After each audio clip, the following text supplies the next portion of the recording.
All right, we're live, guys. Thank you for joining us today. Welcome to SampleServe's Masterclass Wednesdays, simplifying environmental sampling and reporting.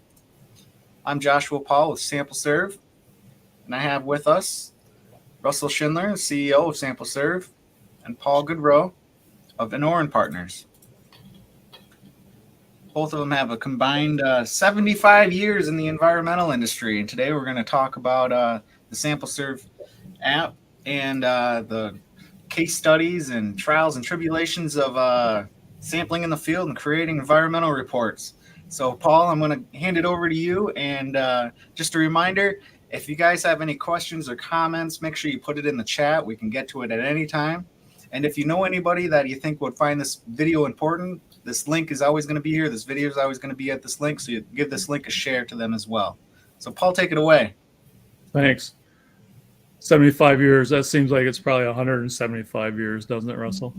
And I just want to point out that most of those years are yours. So, well, they are. That's true. Yeah. The anomaly is on my side of the equation. Huh? Right. Oh, well. Yeah, I feel it every day. But thanks, everybody, for joining us. Josh, Paul, thanks for setting this up. This is every Wednesday, and our intent here is really share with our users and future users some tips and ideas on how to improve the use of the digital solution. As you know, SampleServe offers 4 different products. I'll talk about those more later. But today we're going to talk primarily about the EMV product, which is designed primarily to help you sample high frequency, high volume around your sites. But furthermore, it's really to help you as a professional develop your career. We're a firm believer that digital solutions have entered the market. They're continuing to be deployed in the market. That will only accelerate. And for those people that know how to use these solutions, whether it's SampleServe and other digital solutions, they'll be able to keep up and stay ahead of their colleagues, stay ahead of their clients, and develop a career for themselves in this really robust industry, environmental consulting and engineering or laboratory services. So we're really here to help you stay ahead of the curve. Please let us know how we can help. If there's, like Josh said, if there's questions today, great. If there's questions as you start using the app, we have a very elaborate help system. So as soon as you send us a note, one of us will pick it up, run with it, and help you out. So again, this is for you guys. I think the first thing, Josh, we're going to talk about is missing sampling. Is that right? How we avoid leaving money on the table. That's right. So, Russell will talk about this, but I know when I was in my profession and we had quarterly samples, I probably got 3.75 of them completed on an average basis. It seems like I'd always drop a quarter either because of weather or poor sampling, poor scheduling, not enough resources, not having the bottles from the lab, whatever it was. I had a whole list of excuses. But, this solution really helps you plan out well in advance all your sampling activities, whether quarterly, semi-annually, or otherwise. And, it's really helpful for not only you, but, the project manager and the team members to really resource plan your activities. So this is certainly a tool that I'll turn over to Russell, but they can help us really lock into those quarterly samples, be sure we're doing everything the client asked, and obviously generating the revenue for the company. Yeah, it's just a simple fact of, when you're scheduling those quarterly events, and a lot of times people are not necessarily scheduling the entire year in advance.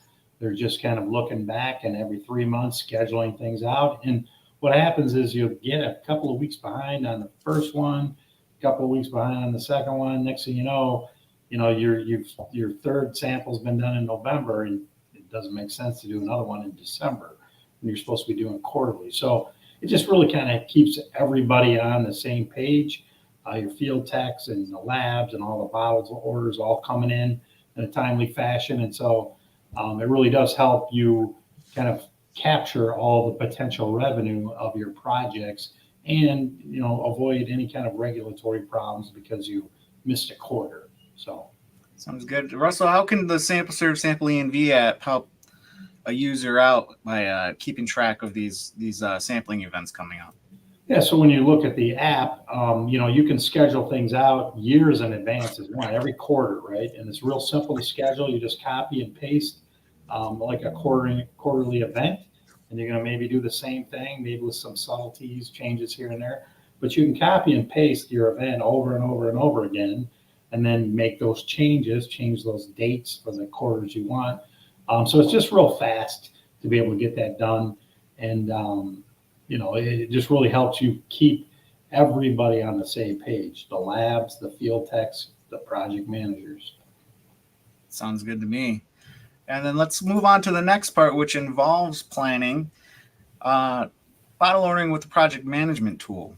So Russell's going to go over how bottle ordering mechanics can work in the project management tool. I'm going to give you over your screen real quick, okay? Okay. And give us a little rundown. Sure. So I've set up a project here. This is our events, and then I've got this event. I've got it set for next week, August 7th, and you can come in here and you can set up all what you want to sample. It's real easy, point and click.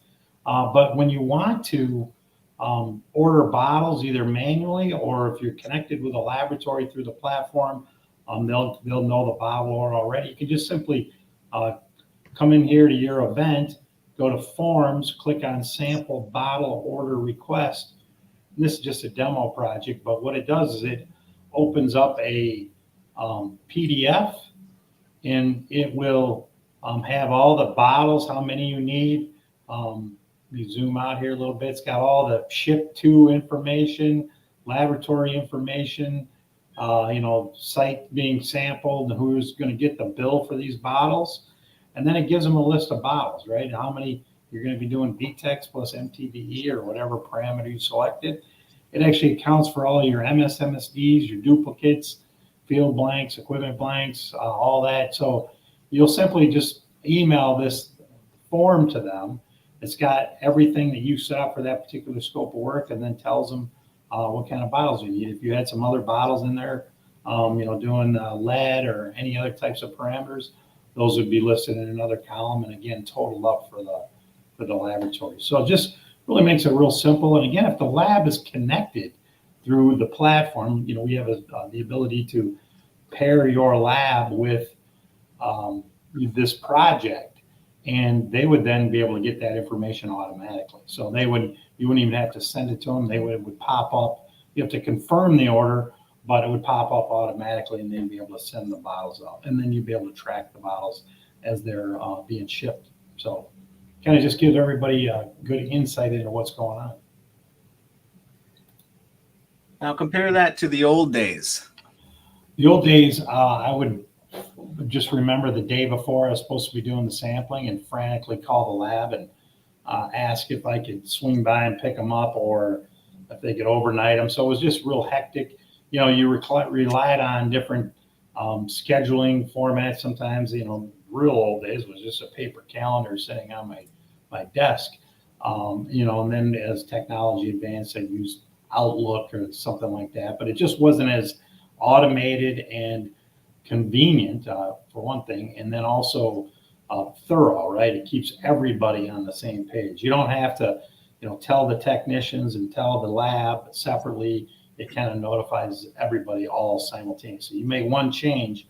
If I come in here and actually just, change one sample, I decide I'm not going to sample this one, and I, save this project and then do the bottle order form again, it's going to be a different, you'll see it here, it's going to update the bottle order form, and the lab would get notified of that automatically. So Yeah. So it's going to give me a new bottle order form, and this new one is going to have 57 bottles on it. So I just, I went from 60 to 57 because I deleted one project, or one sample location. Right. So I it's think just that's really the enhancement to the old system, is that to any old system is that's not a separate form. It's something that's created and generated from whatever you select for your sampling program. correct. So Right. obviously, if you're sampling criteria, the number of samples, the number of locations, the type of parameters are already loaded.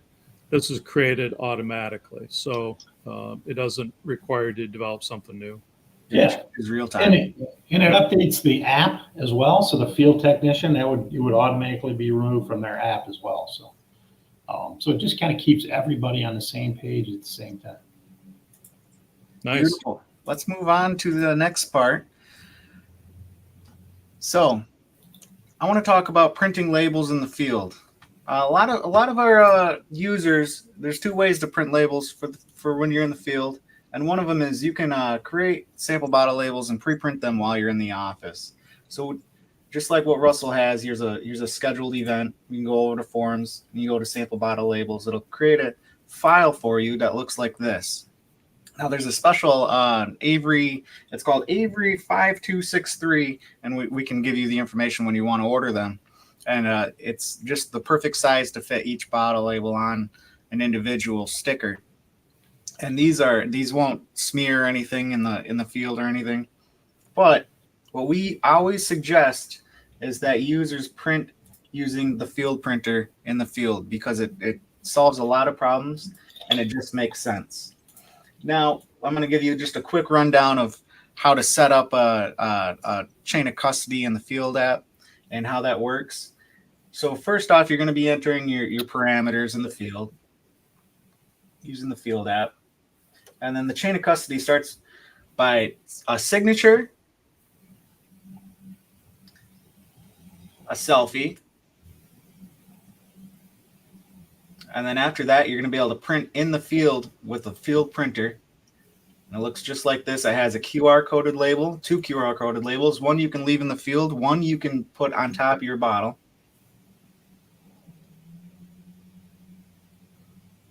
Now, the benefits of this is you're never going to mix up a label with the wrong bottle. You know, if you go in the field, you have a bunch of labels. Maybe you already filled out half of them. And the information is always going to stick with that sample as you sample, because you're printing it out right after you're done sampling. You're throwing it on there, and it comes with the QR code. The best part about the QR code is when it comes to the lab can scan that QR code, instantly know everything about it. They can log it in. It takes them 30 seconds as opposed to, transferring all that information into their system. They can use the lab app, transfer that using a CSV or a API, any kind of integration that they want to do. And printing labels in the field, we found that this combined with the app saves users about 20% of their time in the field, and it greatly decreases any kind of data, mishaps. Anything to add to that, Russell? Yeah, I'll also add that, when you have a pre-printed labels, it's, not super common, but it does happen where people just accidentally grab the wrong label and put it on the wrong sample location, right? They just, if they think that 5 looks like an 8, then they grab the wrong label. Right. When you're printing the label in the field using the field printer, we actually capture, we know the recorded sample location GPS. Then when you hit that sample button, we actually capture the GPS location of the device at the same time. So what that allows you to do, if you do suspect that maybe the wrong label was printed at the wrong sample location, is you can just compare the GPS coordinates. And it's actually happened a couple of times where clients thought maybe they had the person sampled the wrong labels, and we're able to look at the GPS and go, well, when they hit sample, they were 5 feet away from the location they were supposed to be at. And when they did the other one, they were, the sample locations were 200 feet apart. They were 5 feet away from that one. So, we could tell just by looking at the data that they sampled the correct location. So there's another advantage to being able to print labels in the field, because you only then have one set of labels and there's no mixing up labels. Yeah. And another good thing is the legibility of these labels as well. Russell, yeah. I remember you telling me that you were one time at a sampling event. How many bottles did you have to do at each sampling? We had to do 17 labels per location. So when you got to the MSMSD, it was like 48. No, it was like 51 labels. I mean, it was just, it literally took forever, and my hand would ache, like, when we were doing MSMSDs, just because I had to fill them all out by hand. It was crazy. So another thing, guys, doesn't the printed label in the field also collect your signature, right? Yep. That you put on to initiate your chain of custody, and the time. Yep. Otherwise, that has to be put on manually. Yeah. So you're not the date and time get printed, at the time that you hit the sample button. right. And then the signature, when you sign your name on that device, if you need, like here in this instance, I've got 3 samples or 3 bottles. It's all the same samples, just a BTEX, right? But Right. it prints that signature, that unique signature, which is actually a requirement for, to comply with signatures, digital signatures, is that it has to be unique. It can't be a rubber stamp. So you sign your name on that device, and then it gets printed. So every signature for each sample is going to be slightly different, right? I mean, no one ever does the exact same. I mean, it might look similar to the naked eye, but it's actually subtly different. And so which is actually a requirement. So it can't be just got an image of your signature that gets copied on there. It is a unique signature. So that's what we do, and it prints out the appropriate number of labels, because the lab will have input. Some labs, not many, but some only need 2 bottles for a BTEC, some need 3. So whatever lab you're using, they'll have entered in their specifications. And if they need 2, it'll only print 2 labels. If they need 3, it'll print 3 labels. So it really just takes the pain out of everything. Yeah, I mean, my point was that even if you print them if you don't print them in the field, you still have labeling to do, right? Not just sticking the label on the bottle.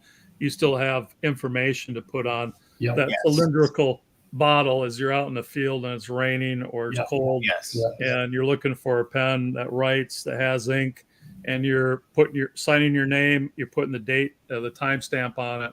Yep. It's not helpful. It can all be done in the field with a mobile printer. Yep, takes time, and it is not necessarily as legible as a printed. Yeah. Okay. All right. Let's move on to the next one. We try to keep these down to 20 minutes, and we're falling behind, guys. Come on, you're slowing it down a little bit. I blame you, Paul. All right. Next one is going to be a free product. When you're filling out graphics on the report generator, we've added a lot of cool tools for users when you're dealing with free products. So I'm going to hand the screen back over to Russell. I was going to give you a free product CSAT tour of our report generator. Okay. So here I have this project set up. I picked some dates where we had a project. Again, it's an example project where we had some free product. You can see here when I'm using my contouring function, the wells that had free product are showing up here with an FP. We also had some wells that just have the concentration total for the chemicals that I selected. So I selected xylene here, but then I want to be able to contour even though I've got some free product. So what we've done is allow the ability to enter a CSAT value when you have free product. And so the CSAT value for xylene, and CSAT is for those that don't know, it's the maximum concentration that can dissolve into water. And that concentration can vary based on the temperature of the water and the pH, but it's just kind of using standard temperature and pH. The maximum concentration for xylene is 186,000. So what we've done then is you plug that value in. I'm going to do a base contour because the cleanup criteria, the tier 1 drinking water cleanup criteria for this site in Michigan is 380. I'm going to make it a heat map. So again, I'm just going to go over. I've got xylene. I've got wells with free product. These are the concentrations of the xylene in these other downgraded wells. And then you're also able to generate, because you never have perfect data, you're also to be able to right click and place some zeros. So again, you never have a perfect setup or display. So we're going to let you kind of define the clean boundary, and then enter your CSAT, enter your base contour. You can turn the base contour off. You don't have to have it. You can make it a heat map or not a heat map. I'm going to make it a heat map, and I'm just going to hit generate report, and you'll see that it will very quickly generate my ice chemical contour with 5 contours in there. And you'll see it'll pop up here in a second. So here's my heat map. Here's my 380 boundary. You can see very easily that it has the value of the xylene in here. And it's dimethylbenzene, which is actually xylene. I could actually change the name of this map. I didn't do that, but I could. And then here's my concentrations, right? So this is free product, but it's only doing the CSAT value. So, and most of my free product wells are right in here. So anyway, so that's kind of real quickly on how you're able to use the CSAT value, but still be able to do some ice chemical contours. So yeah, That's pretty powerful. Yeah, it is pretty powerful. And then you could do one for benzene and all the other chemicals that you want to do. So. Hey Russell, do we have a client that asked us to do a mod on something that when we record free product, or is this it where it comes with CSAT level? They were trying to do, and the reason we built this is, there's not a lot of sites that have free product, but they had a site that had free product and they needed to do ice chemical contours. Right. But if you look at free product, it would literally be, the way it was originally set up, it was just 1,000 parts or 1,000,000 parts per million or a billion right. per billion. And so that just really skewed the contours because they had such a high concentration. So we came up with this idea of just plugging in the CSAT value whenever you had free product. And then it just made the contours a lot more realistic and in the groundwater, the dissolve phase, it showed that in a more realistic fashion. Because you're not going to have 1,000 parts per or million or billion parts per billion in groundwater. So then it would just be free product. So makes complete sense. So that was really the reason we did that. And I know so once we built that for that one client, other clients started using it on the sites that they had free product on. Right. All right, man. Let's keep going, Josh. Paul, take us home. Back to me with the rest of our products. Just a brief description and what they can possibly do with them. Well, SampleServe is really in the market of developing digital solutions for laboratories, environmental consulting engineers, and other users, and we do that through numerous tools. And these have been developed. Sample EMV is the first product, which we're talking about primarily. Sample Log is the application that laboratories can use to receive the electronic chain of custody and process the intake of the sample very quickly. We're working with several labs right now to bring that online for them. So that's great. It really helps their efficiency. And again, it minimizes any sort of transcription errors or problems with the data coming in from the field. Sample H2O is really designed for drinking water. So I would say lower frequency, lower volume sampling at residential homes for potable waters primarily. And other labs are using that. They can kit up their toolkit and send it out to the customer. The last one is Sample SWR, which is really a sampling technology that was developed in parallel in partnership with a company called Shield T3, which has developed an in-field testing and analysis function that allows them to sample for COVID or other infectious diseases in stormwater or sanitary sewer water. So again, there's 4 products. We've introduced you to Sample ENV here. Feel free to ring us on the other stuff. We'd be glad to help any way we can. Back to you, Josh. Sums it up pretty well. If you have any questions or comments, you can still put this in the chat even after this live stream is done. We're going to go back. We're going to keep watching it, keep sharing this. Make sure you share it with anybody you think this will be important to. And I think we're going to finish it on that. Thank you, Paul. Thank you, Russell. And look out for all right, we got a question last minute here. So Sarah asks, how are your clients mainly using the graphics generated? Are they including them in their SI reports? Yes, that's exactly what they're using them for.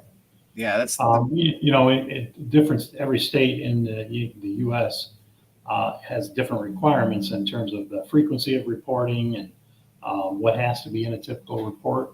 But when you are required to submit a report, they use the graphics, especially the data box maps, the ice chemical contour maps, and the groundwater flow maps, to really, graphically display to the regulators what's going on at that site. It's just a real quick way to generate those required reports, and include them for the regulators. So we also have pardon? I'm sorry, I was going to say, Russell, we have action levels set for pretty much all the states in the United States. So not only does it produce a report of the actuals, but also compares to action levels, highlights and exceedances, stuff like that. So yes, that's what they're using them for. Yeah, we pretty much have, I think we have all the states entered. We don't have projects in every state, so, and we try and keep everything up to date. We also have a lot of other countries. So, we've got users in different parts of the world as well. Cost-wise, Russell, these graphics, as compared to like what traditional methods are being used, what do you think people are saving? So, like on a typical box map, it's going to take you a couple of hours to generate that thing. With our system, you can generate it in about 5 seconds. So, depends on what you're paying your employees, or if you're maybe using a third-party AutoCAD person to create your graphics, they're going to be $50, $100 an hour, somewhere in there. And, so you're going to save all that revenue and be able to put that in your pocket. Depending on how you bill, if you're billing by the hour, maybe there's not a big revenue boost for you. But if you're doing a lump sum, which I would encourage people to using our software to use a lump sum, they, it's going to make you just more profitable, because we're pennies on the dollar compared to other,